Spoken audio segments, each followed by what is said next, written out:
Bonjour à tous, on se retrouve pour un nouveau tuto. Aujourd'hui, ce sera une maison alsacienne. Donc, j'avais fait un petit schéma vite fait, elle va ressembler à ça. Le principe de notre maison alsacienne, vous allez voir, c'est exactement comme pour les maisons médiévales. Donc, je vous invite à regarder les tutos des maisons médiévales pour les dessins, la gravure, etc. Ça marche de la même façon au niveau des poutres, au niveau des pierres, parce que cette maison-là aura des petites pierres en bas. La maison alsacienne traditionnelle, normalement, elle a 3 étages qui sont tous en décalé. Celle-ci en aura bien 3. Donc le premier, le second, mais le troisième, ça sera que la pointe de toit. Et donc, je vais vous apprendre aussi une petite technique de feignant aujourd'hui pour la face arrière. Allez, tant qu'on y est, soyons fous. Donc on travaille, comme vous le voyez, avec 3 faces, les unes à côté des autres. C'est plus simple pour faire vos tracés, ça ira beaucoup plus vite, tout sera d'équerre, on va dire. Et donc la face arrière, on la fera tout à la fin. Alors là, ce qui va se passer, c'est qu'on va évider les fenêtres. La porte, je ne sais pas encore comment je vais la faire, mais bon, voilà, je vais bien trouver.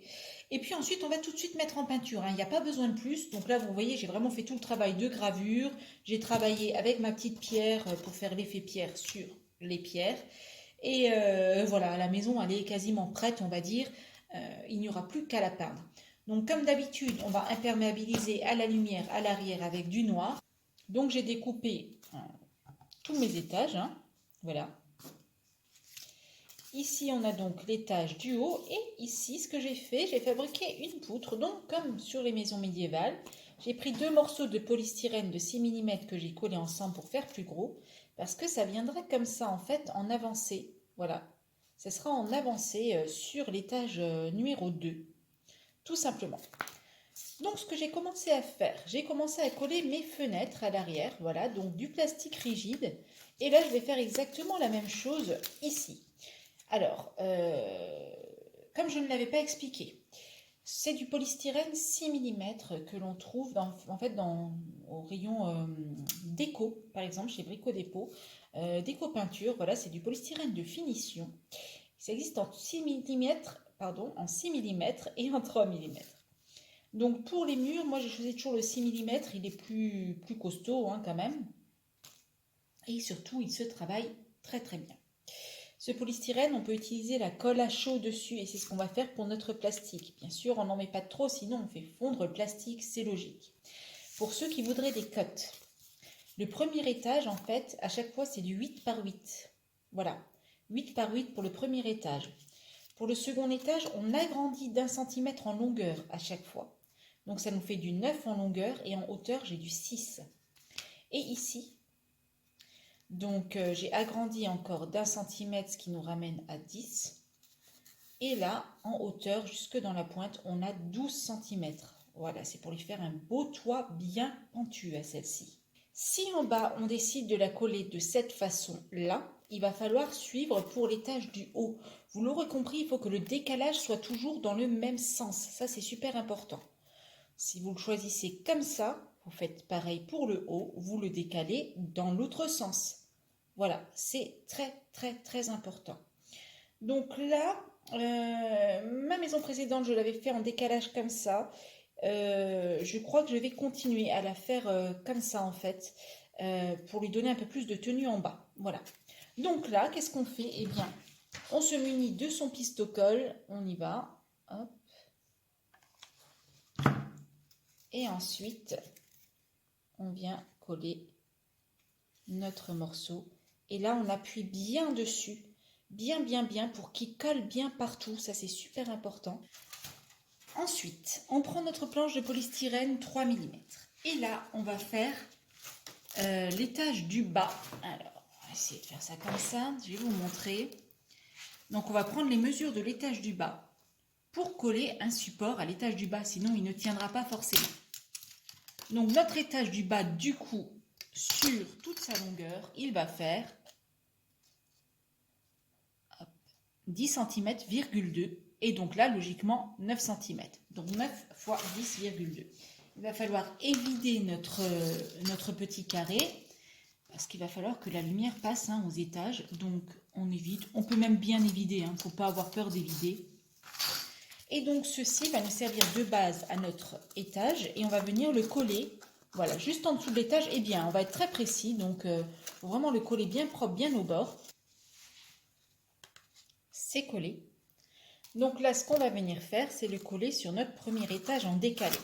C'est-à-dire que derrière, il sera à ras.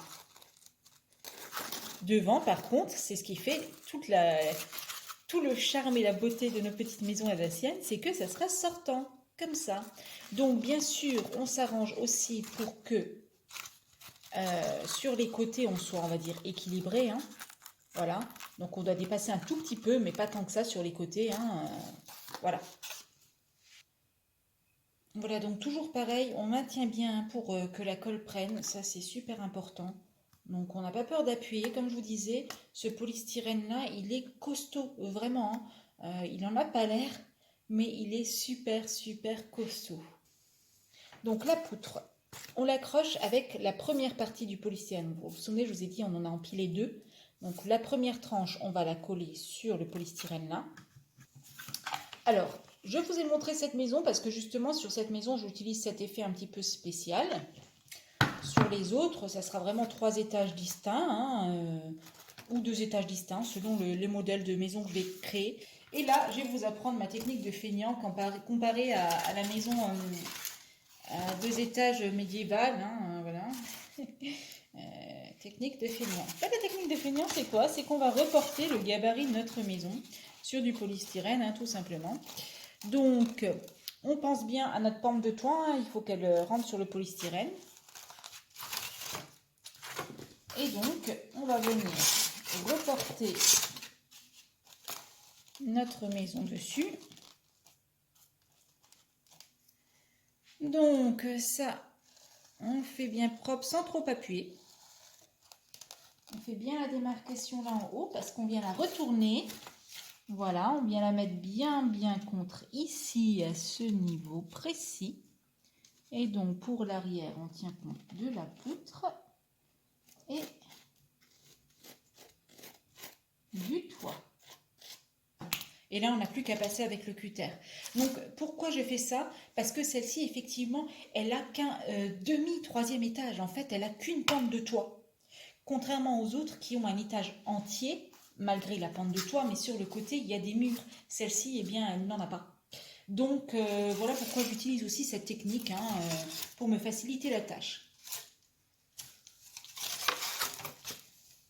Bien sûr, après ça, bien sûr, on s'assure que notre gabarit est juste, ce qui a l'air d'être le cas.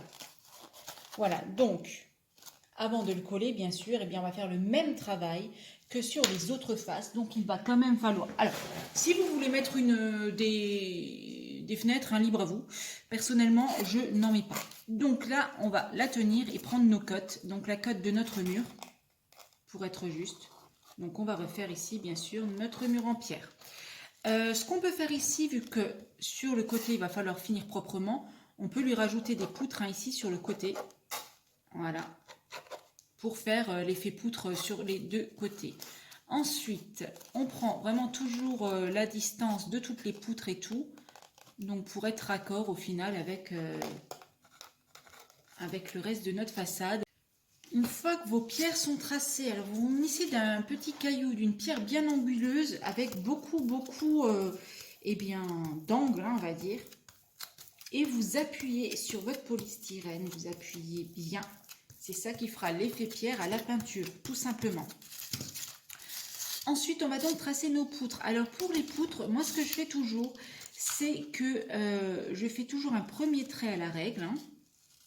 Voilà, très léger. Vous n'appuyez pas trop dessus.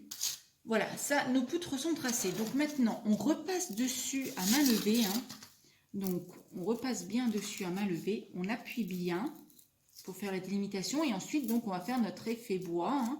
Donc, notre effet bois, ben, ça se limite en fait à faire des petits tracés pas très droits. Vous pouvez le faire au cutter si vous voulez. Une fois que notre effet bois est fait, eh bien, on n'oublie pas, et qu'on s'est mis bien de stylo sur les doigts, on n'oublie pas de faire l'effet bois sur le côté. Voilà, parce que là, on a dit, on met une poutre. Donc, on fait de l'effet bois sur chacun de nos côtés. Venir, voilà. Tout de suite préparer. Alors, je vous montre juste ce genre de petit charme. Je ne sais pas trop comment ça s'appelle, en fait. Donc c'est acheté par lot, hein, chez Action, au rayon créatif. Je ne sais pas s'ils en ont encore, ça fait un bout de temps que j'avais acheté. Et donc je m'en suis servi pour faire notamment la petite impression sur la porte avec une petite perle en plus dans la même teinte. Donc c'est parfait. Bien, alors on se retrouve pour faire le toit de notre maison. Pour le toit de notre maison, donc j'ai pris un bout de carton souple. Et donc c'est très important, la face dessinée va à l'extérieur et la face propre va à l'intérieur. La face propre, vous voyez, j'ai fait tous les bords en brun parce qu'il y aura un tout petit bout qui va dépasser de la maison. Et donc pour que ça soit propre au moment où on regarde en dessous, voilà, il faut que ça soit peint. Pour la suite, là vous voyez notre toit, il est bien collé, tout va bien. Pour la suite, on s'équipe de carton ondulé. Donc moi c'est vraiment un énorme rouleau que j'avais acheté en promo à 5 €, donc ça valait vraiment le coup. Et donc notre carton ondulé, on va venir en prendre la mesure à même le toit, dans le sens de l'ondulation. Là par exemple il va plutôt vers le bas, donc je l'aplatis avec une règle.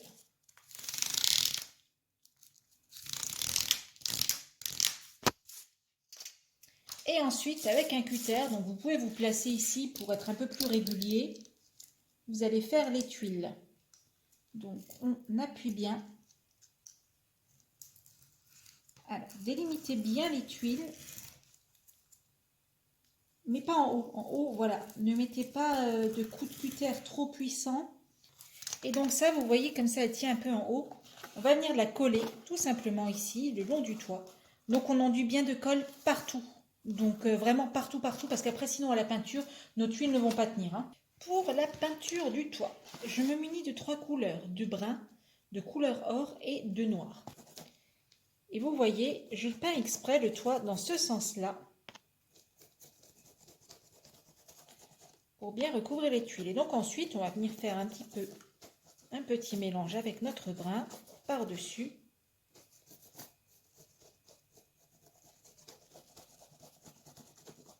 Et tout ça, on prend une toute petite touche de noir. On vient ensuite le brosser avec du noir pour donner l'aspect vieilli. Alors je fais tout, oui, effectivement, sur peinture mouillée. Hein. C'est pas un brossage à sec. Et voilà, notre maison alsacienne touche à sa fin. Et vous voyez, à côté, elle a une petite copine.